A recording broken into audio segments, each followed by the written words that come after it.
Hello everyone, and thanks for tuning in for today's video interview. I have the pleasure today of welcoming Fatima Adamu-Good onto today's call. And Fatima is a diversity consultant in the US and a female executive search member. So Fatima, thanks for joining us. Could I ask you just to introduce yourself briefly? Sure. Thank you so much for having me. My name is Fatima Adamu-Good, and I live in Philadelphia, Pennsylvania in the United States. And as Tony mentioned, I'm a diversity consultant. And diversity in this case would encompass gender diversity, ethnicity, ability. So different disabilities would fall under that umbrella. And I've been a consultant now more formally for about a year.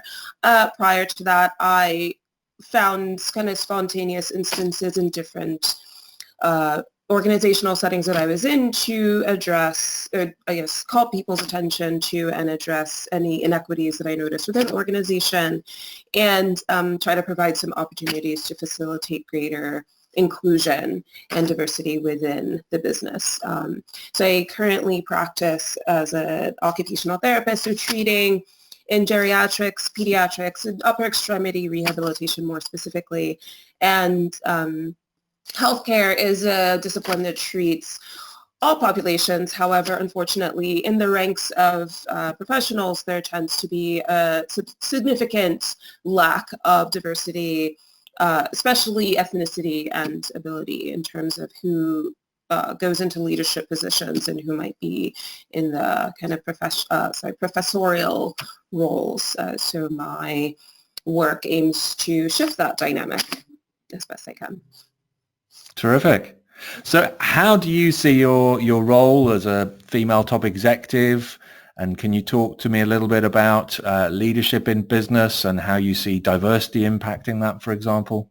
Sure. So currently I am working with an organization called Philadelphia Healthcare for Invested in Racial Equity, FIRE. And that was an organization that began last year in the aftermath of the George Floyd murder in the United States. And one thing that became clear was there was a gap between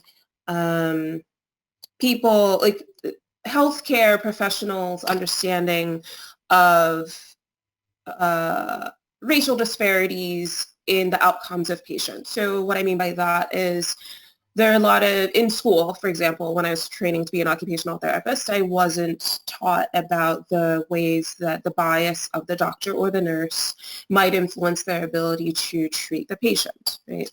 So I have found that a significant void that exists is that of facilitating greater understanding of racial inequities within healthcare leadership ranks, right? So right now I don't work for one business specifically, but when I was working, I founded a small business teaching specialized yoga and personal training to people with spinal cord injuries or amputations.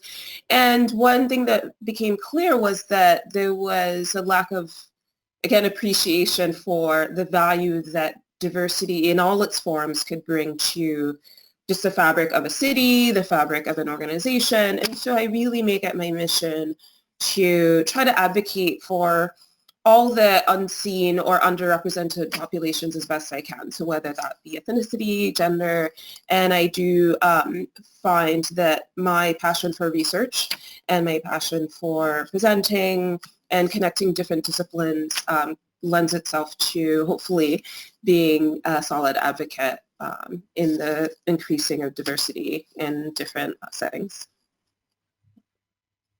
Fantastic. And that's obviously something that Female Executive Search champions a great deal. What do you think of the Female Executive Search initiative with its dedicated platform for female leaders to showcase competencies and encourage more diverse hiring? Sure.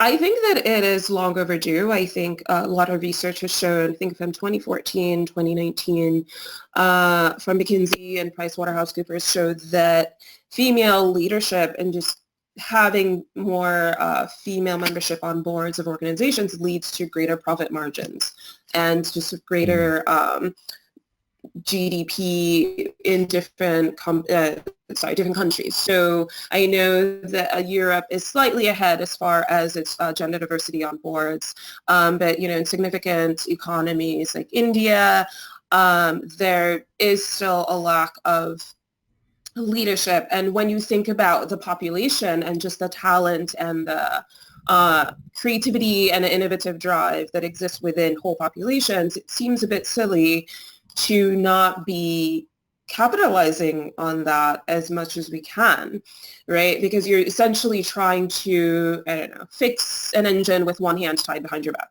right? Untie the hand and take advantage of the fact that that other hand is there. And I think the more that we kind of as a global society begin to acknowledge the barriers in the way of lots of different populations and start to include them in conversations and in boardrooms and in conference rooms, the opportunity for greater innovation and economic growth can only increase.